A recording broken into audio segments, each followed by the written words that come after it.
ehlisela umbuso wakho empilweni zabantwana bethu. Baba, ehlisela uthando empilweni zabantwana bethu. Baba, ehlisela uthando empilweni zethu, Nkosi engcwele. Uthi wena Baba masunikile ingane Nkosi enamandla, ngiyiphathise Baba, ngiyiphathiswa kwengelosi ngoba ingeyakho Baba lengane. Wena Baba uthema uyenza wathi ngenza umuntu ngomfanekiso wami.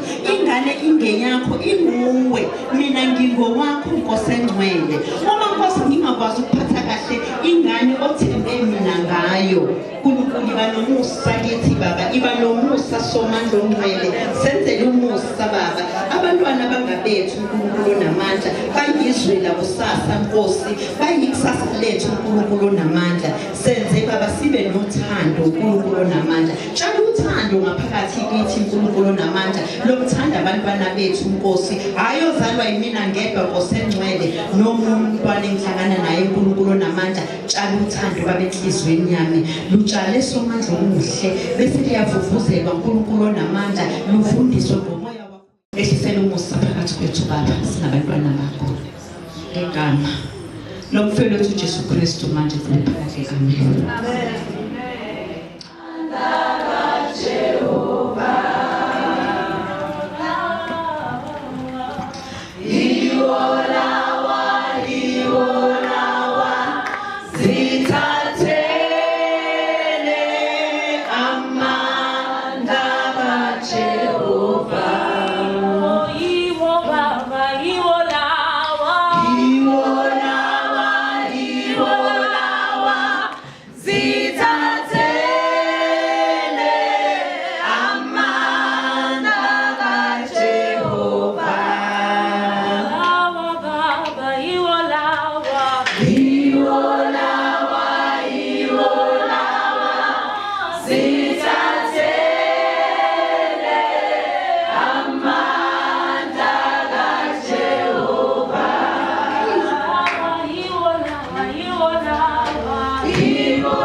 We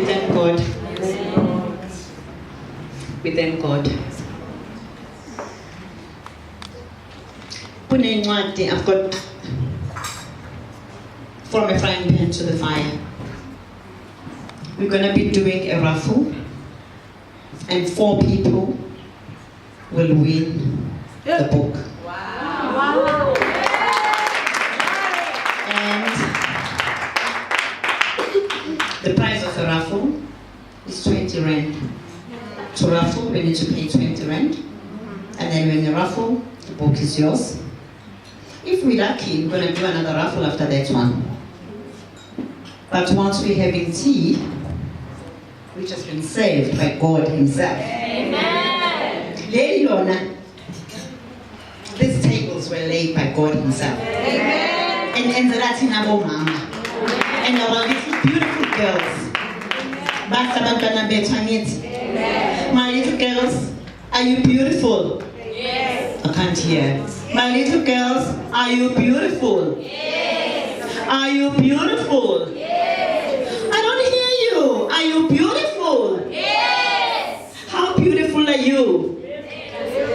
How much do you love God? Amen. How much do you love God? How much? From here to there. How big? Don't see. They don't love God, these children. Do you really, really, really love God? Yes. Oh, do you really, really love God? Yes. How much do you love God? Show me. Limited. Yeah. Okay, let's come to the side. Do you love God? Yes. How much? Yeah, this much. Yes. There's a song we used to sing, Uthando Lugababa, Lungangulwanzi. I don't know if you know it. Can we please sing that song for us, please? Uthando Lugababa, Lungangulwanzi.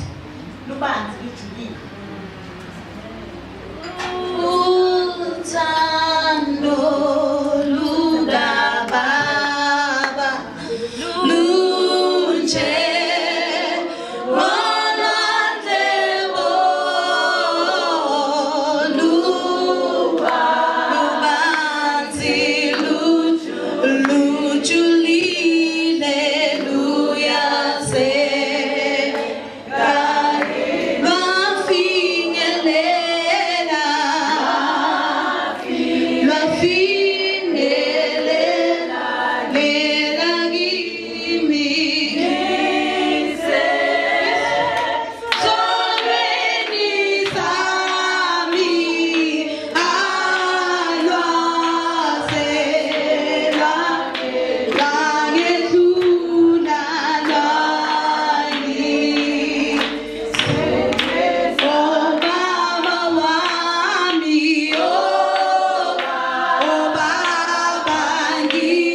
God. Thank you very much.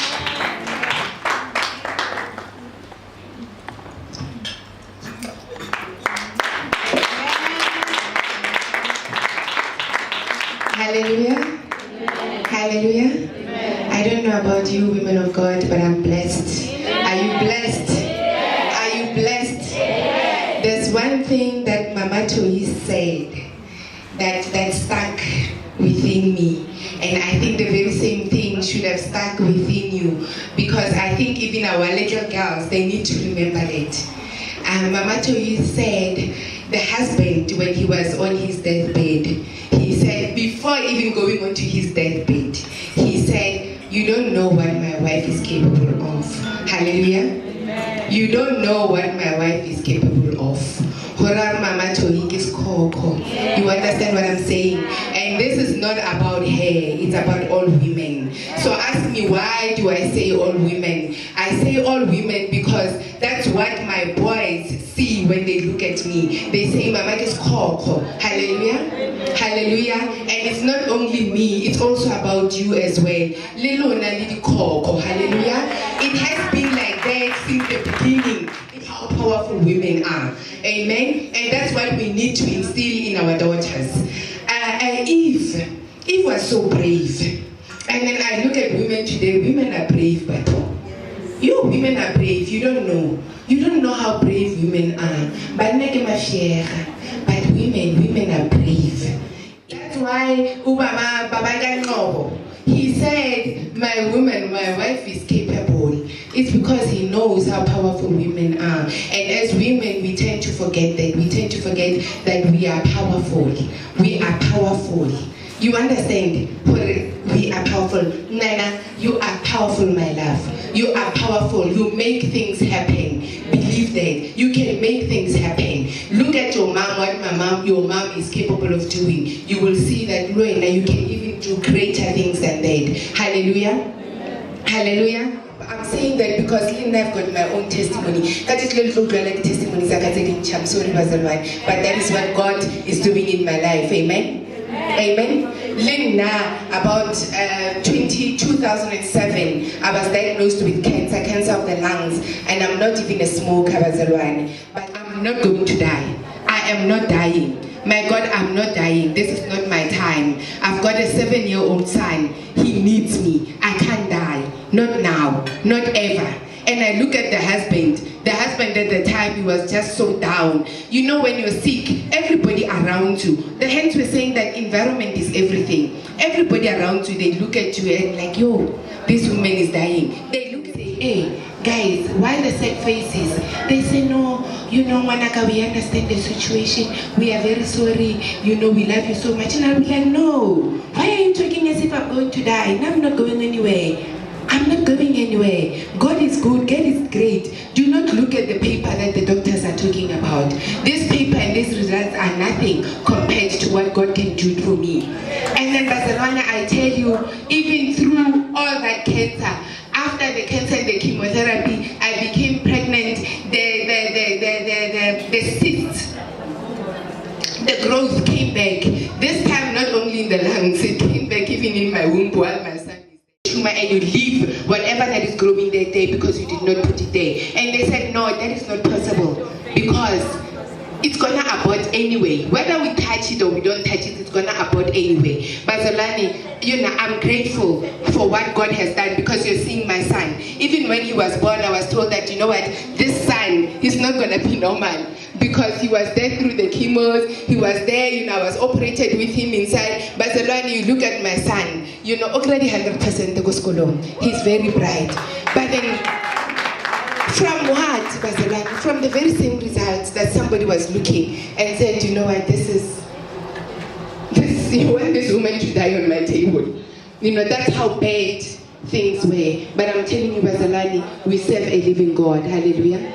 We serve a living God. Bazelani, testimony, you'll even ask me how old I am. You've been through a lot. You've been through too much, woman. How old are you? Or break you down. You decide whether you want to be broken down or you want to be built up. The same even with us, as old as we are. You know, we say, you know, or whoever that is next to me. It's either they built me. If like I like using a phrase, but it's either, that's what I say to my kids. I say, your friend is either you will deliver the friend or the friend will deliver you. So when you tend to become or to look like your friend, what does it mean? It means when your friend has delivered you. Whatever more WhatsApp or phone. And then when you do it because she was doing it, it means what? She delivered you. Do you want to be delivered by her? No. Everything that is godly, it's good. It delivers. So if you want to be delivered, it's either you're a deliverer or you are being delivered. Or being delivered. I wanted in a simple one way. It's either you deliver or you become delivered. You choose which one do you want to do. We need to speak it every day. It's not only her that is saying that. Even our pastor, our resident pastor, Pastor Akin, you know what? Speak what you want to see happening in your life. Whatever that your child is doing, whatever that the daughter is doing, whether they are being naughty or whatever, you look at the child and you say, oh, just like Jesus. Remember? He would say, whatever, irrespective of how naughty or how negative or whatever, people are saying whatever, you need to speak positively in your child's life. You need to speak positively into your child, into your own life, and say, just like Jesus. You can just imagine, it is so stress-free. You don't know a shout. You're just like, oh, praise God, just like Jesus. And the child will start looking and I'm like, I'm being so naughty. And Mama says, just like Jesus. Will Jesus really do this? I think maybe somewhere, somehow, our children will also start looking at their own actions. Hallelujah. Hallelujah. If you have a testimony of your own, we would like for Abu Mama to share wisdom with us. In the name of Jesus, I actually have a question for Mom Toy. Thank you for blessing us with so much wisdom. And my question is, for young women, how do we strive to be the total woman? There are so many roles that we play in life today. Gone are the days where you're just barefoot, pregnant, in the kitchen, focusing on raising a family and somebody else providing for you. You have to assist in that area. You have to build a name for yourself. Maybe you're a brand. And you're resisting the enemy at the same time. You're an anchor for your family. You have to be this big idea of a virtuous woman when it comes down to reality. What are some of those tools that can help us as young women to place our energies in the correct place and become a total woman? The first weapon that you need to carry with you all the time. Let go and let God. In everything you do, check God. Always when you want to start something, ask God. Consult. What we do, when you want to start a business, you consult the business people to help you to guide. When you want to study, you go to your lecturer at the university, he helps you. So there is one lecturer, and I always call him a professor of life.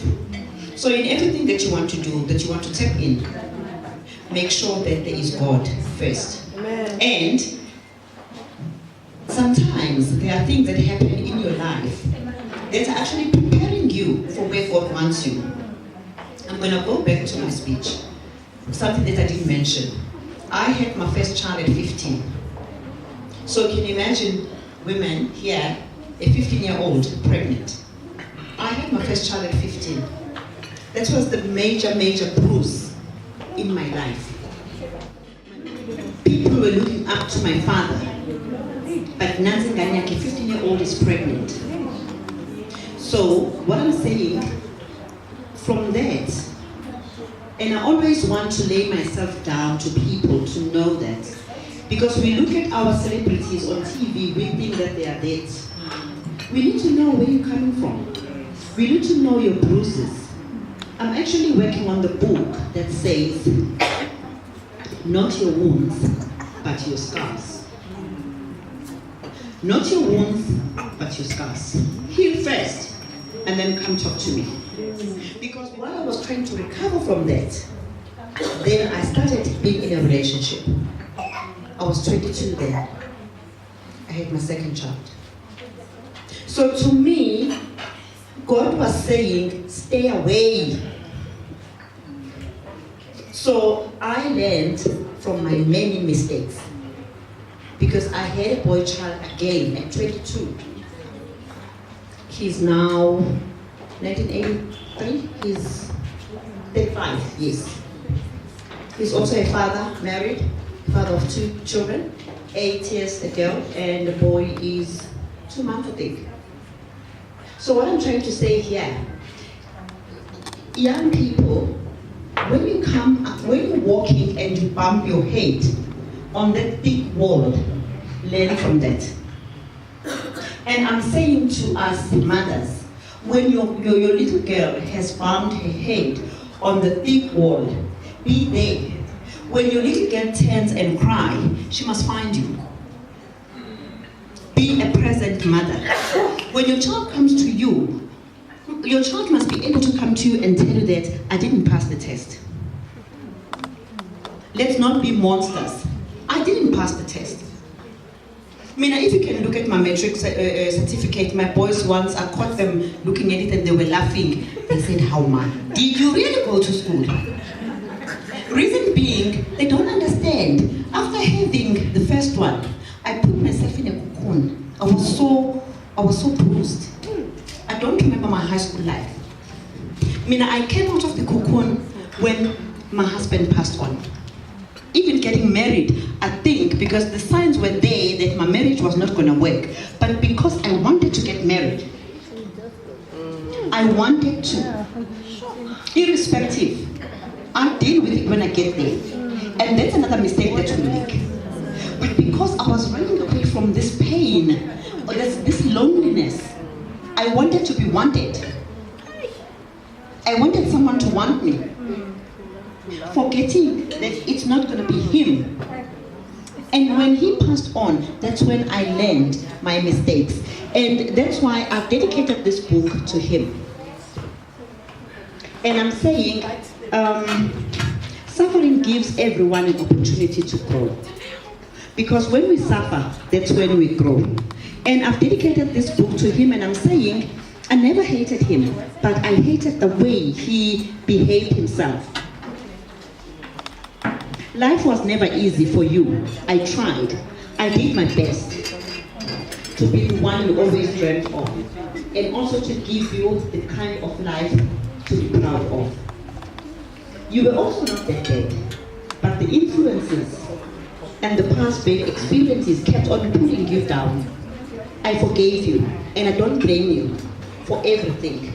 I miss your sense of humor during the days when everything was normal. Your behavior taught me to be strong. I learned from what we had. May your soul rest in peace. What I'm saying here is, irrespective, during the time of your bruises, don't develop anger. During the time when you're trying to do things and things are not happening, don't develop anger. In terms of reaching your goals, sometimes your goals are not what you're supposed to reach. My father was a school principal. He was a teacher for 1 year, then he was a school principal all his life. I'm a receptionist. Just for you to know, I work as a receptionist. I sit there, I pick up the phone every day. MC mine this morning, MC mine, that's what I do. I don't have a glamorous job, but I'm happy with what I'm doing. Be content with who you are, and be content with the type of job that you're doing. That your friends are doing, they are CEOs or whatever, and when you are not, be content. Secret of contentment. Good people, we need to love who we are. We need to love what God made us. I mean, I'm a very proud receptionist. I've worn I don't know how many, and if I'm not at work, the people who relieve me, they complain, because when they arrive at reception and I'm not there, people will say, where is Mamdoli? People from outside, we deal with big companies about DRA, they will ask, where is Mamdoli? disappeared for 2 years. When he came back into your life, how do you just, you know? Because I'm sure you're angry, you're bitter, for 2 years, where has he been? And then now he comes, you know, out of nowhere. And how do you pick up the pieces? And how do you still care for that person? Yeah, Thank you for your question. The problem with us, if we in a situation, we jump from one tree to another tree. We don't wait. There is a cooling off period. And while he was missing, what were you going to do? Jump from? Put yourself in a cool off period. Do nothing. Trust God. Do nothing. Remember, you're still married to him. And don't forget, you've got 2 kids already. Don't forget, you had your first child at 15. Don't forget that your father is a school principal and he's a preacher at church. So there are things I always say, there are things that you have to stop doing. I remember at that time, I was preparing, originally I'm from a Methodist church. I was preparing I would go to church. The minute I step on the church door, I would cry. For 2 years, I stopped going to church because I never understood what was happening. I didn't know, who am I? When I come to church, what am I coming? I'm coming as what? And then there is this Saturday, like the workers will go to church on Saturday, like the people that are not working will go on Thursday, umanyan. On Saturday we will go, and as we kneel at the cross, I would cry. Until I realized that I'm actually interrupting the congregants. Because every time when I go to church, I go there to cry. So sometimes we need to find a corner where you're going to deal with your issues, where you're going to deal with your trials and tribulations. And you need to sit, uhlale, let go and let God. Uhlale. And whilst uhlale and doing nothing, and people I was working at the call center then at Telkom. People would ask me, how is Ubabno? You know, he's fine. And another thing that we need to tell, a secret. Don't share your misery with people. Nobody knew what was happening in my life for 2 years, working at the call center. Because can you imagine working at the call center telling her, and her telling her, and her telling her, and her. By the time when I come on duty, people will be looking at me with those eyes. So that's another thing that we need to be very careful of. And they will know Ubabnobo is missing, and they will try their luck in your life. And remember, those they don't come with, they just want. They don't come with, they just want. And whether you're gonna end up being used. And if you protect yourself, once Unkulunkulu is working on whatever, the breakthrough of your life. So when he came back, when we started communicating, like I said, all I said was better the one you know than the one you don't know. Because even the one that's coming will be doing the same thing, or maybe even worse than him. So how do you know that whatever God is going to bring to you is the right one now? And learn to forgive. I call myself an ambassador of forgiveness. That's why I always refer to Joseph. They did everything. And one day when they had no food where they were staying, they came to him. They couldn't recognize him, but he could recognize them. And wababuza wathi unjani ubaba? Bathi, who are you? And he said, I'm your brother, the one that you saw. That's where we see forgiveness. And he gave them everything. And why God did that? Because he knew that he needed Joseph, he needed was a babe. Not yet. Because when God leads you somewhere, He will take you and put you in a basket and put you in the Nile River. And the waves will move you to where you are needed. Forgive and forget. And forgive with love. I think another term that we need to emphasize, forgiveness. Forgiveness is the best gift. I know, I'm a living example of forgiveness. Forgive. And if you don't forgive, you carry that heavy load with you. And you're just coming from Passover. We are so lucky as Christians that we are given opportunity to take all those loads, those, anger and pain to the cross. And make sure that when Jesus dies, we've given everything to Him. When He died, He takes everything.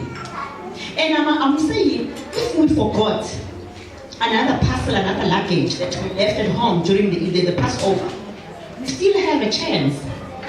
Because we're heading for ascension. Take it. Give it to Him. And the only thing that you can do to another person is to forgive. And if you don't forgive, you're going to be sitting with a heavy load in you. You're going to be sitting with umthwalo ongazi ukuthi uzowenze njani. And at the same time, if you don't forgive, you haven't moved away from that person. So you're going to find a new person, but you're still connected to that person. So that is destroying you, not him. It's destroying your future. Because now you haven't moved. Let go and let God. That it is not easy to forgive. Barcelona, I told you that today you might listen to 1 million testimonies. Nobody can stand here and say something that I don't have a related testimony. And I believe that God put me through all of those things so that one day I may counsel somebody. One day I may help somebody. Barcelona, you look at me, Barcelona, I've been there. I've seen a husband. Barcelona, I've been there. You look at me, Barcelona, it's very cute. You understand what I'm saying? So Barcelona, God is good. Whatever that you're going through, you're not going through just for yourself. You're going through that to learn something and to also help somebody. Hallelujah. Amen. So Lena, whatever that happened in my life, I cannot be bitter. I can't be bitter. I can't say, God, why me? Barcelona, I was in a situation whereby everybody around me was pregnant. Not only everybody, including myself. There were 5 women that were pregnant around me, and Linda was pregnant, Barcelona. I made baby showers for them, and then I made baby showers for 2, and after making for 2, amongst them, that it was my sister, my half-sister, and also my brother's wife. So, and my friend, these are very close people that I live with every day. Whilst doing their baby showers, Barcelona, I had a miscarriage. So you can just imagine having a miscarriage. People would say, you know, hey, look at the romantic, it's fine. Barcelona, it was this big, and now you miscarry when everybody's just excited. You know, our kids will grow up together and whatever. Barcelona, through that miscarriage, I had to stand up and continue doing the baby showers. And I was planning their baby showers the best I could give, with a smile, being happy with them, Barcelona, celebrating with them, to put the cherry on top. My brother's wife, when he was giving birth, it was me, Barcelona, standing there, holding her hand, telling her to push. You understand, Barcelona? So hence I'm saying that I've got a lot of testimonies. You asked me about a miscarriage. It's not even one miscarriage that I've had. I had triple miscarriages.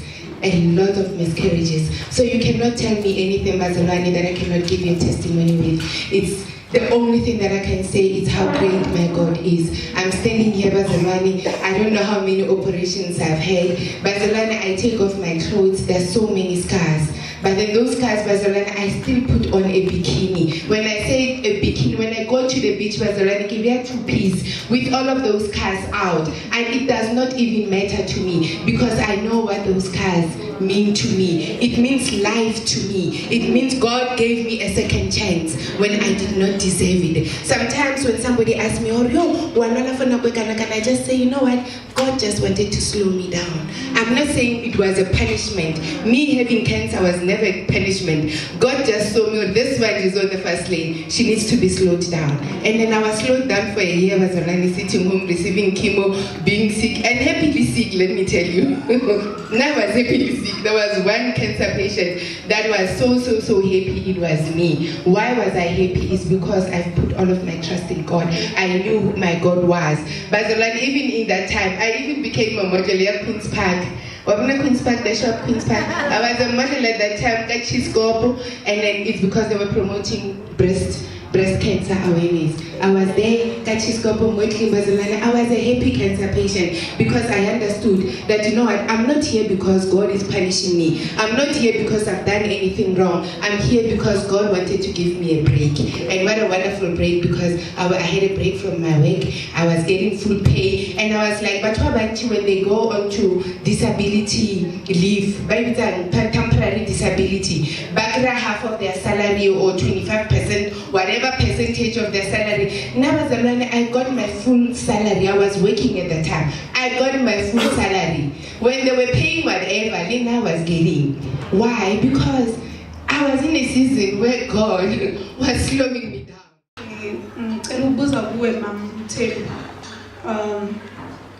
Through kuzo zonke lobunzima bokuhlangana nabo lokubona biyenzeka kuwe at the tender age, umama omncane ufuna ukwazi konke, bokwazi kanjani or bowuzikhumbuza kanjani ukuthi ngumama lokho kwenzakalayo kimina bhekane nami fanele ngihandle kanjani, ukuthi bowunomuntu na oyisekelo o bokhona umuntu obukela kuye o bekuzenzakalela o bekungaphakathi kuwe ukuthi nakho le nkinga ibhekane nayo fanele ngitshade kanje or ngoba sometimes njengoba nami ngibuza so umama and ngengaba umama nami kubantwana so khona ikhathi la ugcina so scream so uthi